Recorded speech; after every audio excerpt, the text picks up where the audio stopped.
for me, Rob, this happened to me where I knew I had to bring somebody in for franchise development. I was selling the franchises, of course, the first couple of years, which I loved, and I do love it. Foundationally, I love it for founders that they get to hear what candidates are asking, that they have their finger on the pulse when it comes to Fran Dev. If you can do it. Not everybody is, of course, a salesperson. That was my background, so I knew I could do it, and I loved doing it.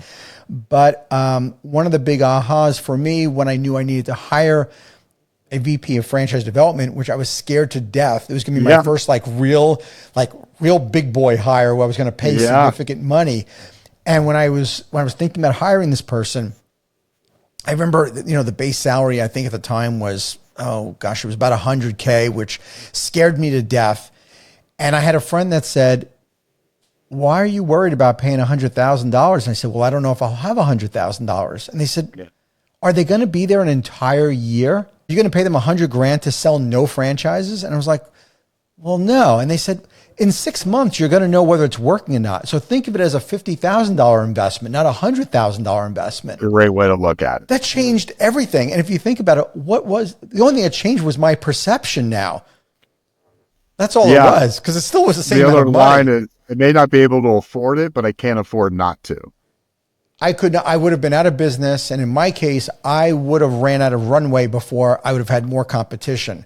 So I think sometimes you need that fire under your butt, to make that change. But it is scary when you're a bootstrap founder. Yeah. Every franchising or not, there is tremendous change in your brand going from a handful of franchises to 100. Tremendous change. And change is always nuanced and difficult, and it certainly has its multiple layers in a franchise system. And so if you come in at 50, you start building the team at 50, well, that's 50 locations that you may have to be putting in a lot of changes. Versus if you're able to kind of start more proactively analyzing the changes and the evolution that you're going to need, so you're putting it in sooner, there's less of the change. Now, even knowing that, your house has gone through tremendous change over the past 3 years. All those changes are all set to position the company to be as strong as possible for the future. But at a minimum, like we put in a new point of sale machine that is always very hard to do. But we did that at store 30, 28, 27 versus store 75. Still hard, still challenging, but a lot less challenging than doing it today. Sure. It goes back to the whole theory of really making sure you have your act together and your systems and processes in place before you award or sell too many franchises. Yeah. It magnifies the problems if you don't have your stuff together. The brand is constantly pulling on two levers that are also at times working against each other. Any brand is looking to gain market share. Every brand is. If you're in a sector that is highly competitive, well, that drive to gain that market share is probably needs to be more aggressive. But the more you're looking to go gain that market share, the more you need the infrastructure. Right. And those are kind of working against each other. Now, if you happen to be, you've created, I'll make this up. This is not the case today. You're the first frozen yogurt concept ever. Maybe that was TCDY. Right. But you're the first one. People are going to be coming out behind you. That's business. But you could argue you don't have to be as aggressive because you're first to market. Right. You still need to be aggressive, but maybe not as aggressive.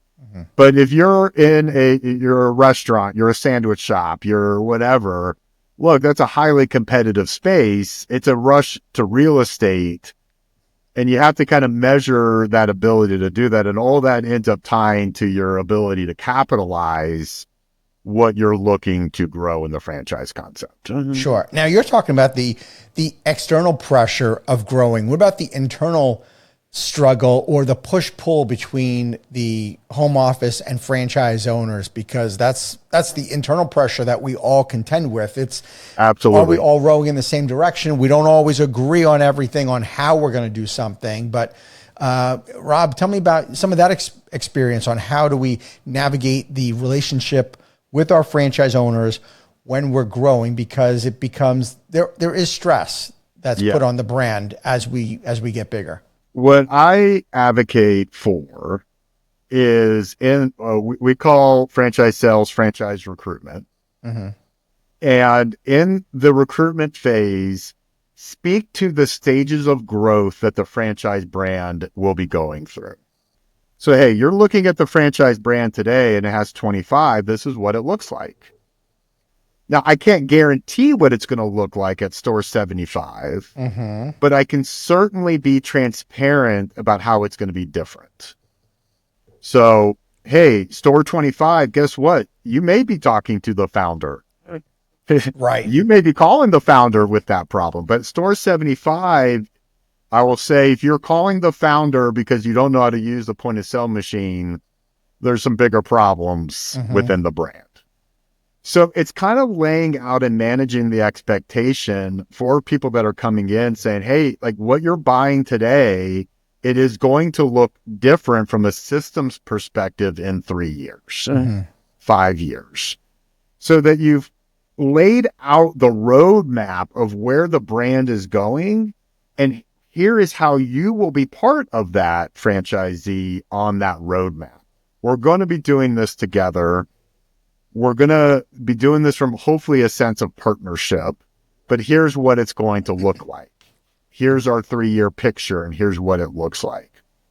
Because the individual that you attract to your franchise brand at store 15 is a very different individual from the franchisee you attract at store 100. Sure, right? More risk averse in the beginning. Absolutely. They like it. They like that there's not a lot of systems. Right. They love that. Sure. But the franchisee you bring at store 100, they expect that system. And then the franchisee at store 15, now at store 100, and there's more infrastructure, there's more systems, my joke is there's a form for that. It's not just picking up the phone. They may not like that. Right. No, they generally don't, because there was a freedom that they had earlier on. Yeah. I wish somebody had told me that when I started franchising. It never occurred to me. Of course, I didn't even know what I didn't know when I started in franchising, but I wish I had even known something as basic as your first 10 franchises or first 25 are going to look nothing like your 75th to 100th franchise. It's a different profile of a person. And it would have made total sense to me if somebody would have explained it to me that I'm going to be further along, and the person that's your 100th franchisee, well, they're obviously, don't want to take on risk. So they're going to be more, they're going to have expectations, but your earlier franchisees, they're going to have no problem with the risk of it. They're going to like that. It's a spectrum. In the very beginning, the brand tends to be very localized. Right. Hey, can we try this? The founder, understandably, is like, I don't know, that may work. Sure. Let's try it out. Right. It's not a formal testing process. It's like, let's try it out. But as a brand, any franchise brand grows, it's going to grow to less localization and more standardization. And here's what it looks like. Now, like anybody, I like to always communicate the context and the why behind that standardization. And so the franchisor's role is to raise unit volume, increase unit profitability. And as you do that, the brand expands. And there's the asset value grows for the franchisor and the unit level. And part of that asset value is when the franchisee will sell their business, which is hard for them to think of in the beginning. But the business will sell. It may be 50 years from now, and maybe their grandkids that sell it, but it will sell.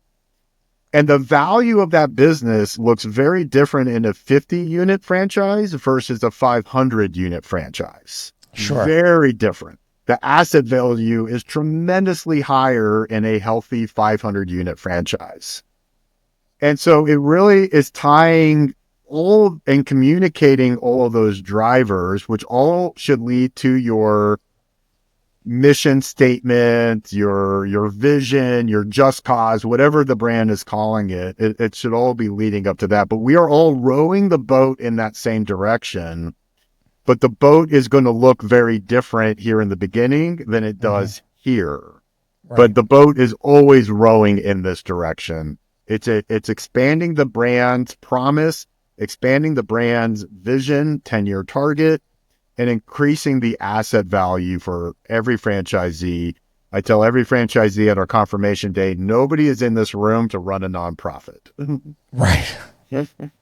True. Absolutely. Right. There's the heart of what you're looking to create. We're a dog right. brand. There's an amazing amount of heart. Sure. And it's a business. And it's a business right. to provide a profitability. Nobody quit their job to do this for free.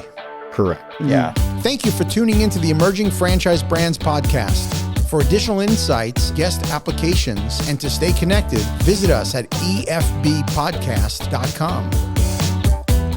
The Emerging Franchise Brands podcast is for entertainment purposes only, and the views expressed do not necessarily represent those of Emerging Franchise Brands, its host Frank Fiume, or Emerging Franchise Group, LLC.